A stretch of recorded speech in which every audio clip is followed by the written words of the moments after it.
What are your concerns with the Bucks? What are your concerns with the Clippers moving forward? Go ahead, Perk. Well, with the Bucks, I mean, we saw this movie before where they dominate the regular season and flop in the playoffs. Listen, we know what Giannis is going to bring to the table.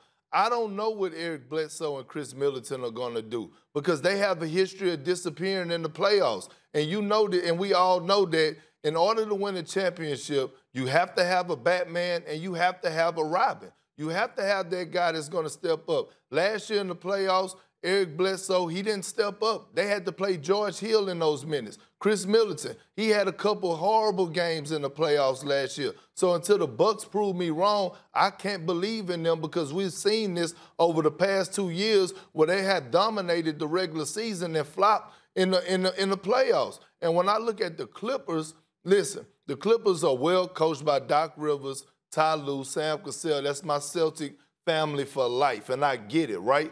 But right now, I think it's a such thing of having too much firepower, meaning it's only one basketball. So my thing is somebody's going to have to sacrifice. Everybody's not going to be able to put up 20 shots. Everybody's not going to be able to get 15 shots. Who's going to take a back seat? Who's going to take a back seat for us not getting the minutes that they think they deserve? It's easier said, but you have to do it. And I don't know. The Clippers have to prove that to me. And by the way, in the bubble, they haven't had their full roster yet. Lou Will just got implemented last game. Montrezl Harrell have yet to return. So they still have some rotational problems that they have to address. But when I look at the Rockets, I have to give some credit to their role players. Ben McLemore has been playing tremendous basketball. By the way, Austin Rivers has been playing great.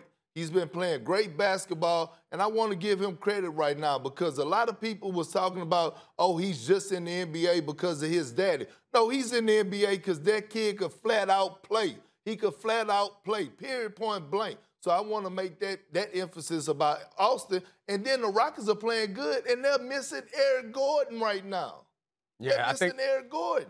I think your point about the Clippers is true about them not necessarily having their roles figured out because even before we went in the bubble, they weren't having all their players play all the time. Now they have guys coming in and out, and they don't necessarily fit together perfectly. I think that's one thing, even though the Lakers don't have as much talent throughout the roster as the Clippers, the Lakers do have a clear kind of situation where they know that it feels like AD is going to do the load of scoring and get them to the fourth quarter in which LeBron James is going to beat LeBron James. Like, it feels like their roles, though their team is not perfectly built, their roles are defined. And about Molly's original question about the Bucks, the question with the Bucks, the thing that concerns you about the Bucks is what you saw at the end of that game against the Houston Rockets. It's an in-game situation, and it's going to happen a lot in the playoffs. You have a 7-game series. The opposing team knows all your sets. They know all your plays. They know all your tricks. At in-game situations, you're going to have to give the ball to your playmaker at the top of the key and let him make something happen. When Giannis, we saw at the end of that situation with James Harden, who's no one has ever accused of being a great defender, James Harden stopped him a couple times. And again, I understand how it's unfair to say it just based on one game, but Giannis has a track record, and that's something that comes up a lot. Is Giannis, because of his inability to shoot with range, it's hard to rely on him to close games and in-game situations. So that's the question for the Bucks. Obviously, they're talented enough to overcome it, but I think those are the questions for those remaining teams.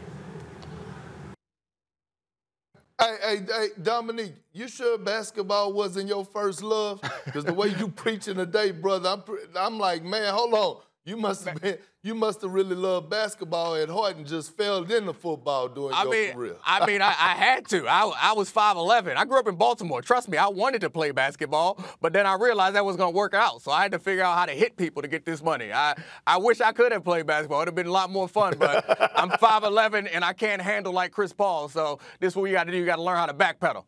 Perk, if you didn't have no ball skills, you'd have been playing nose tackle. So it's lucky you can handle that thing a little bit better than the rest of us. Nah, I would have played.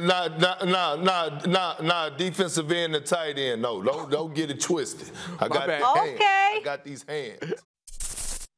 Thanks for watching ESPN on YouTube. For live streaming, sports, and premium content, subscribe to ESPN+.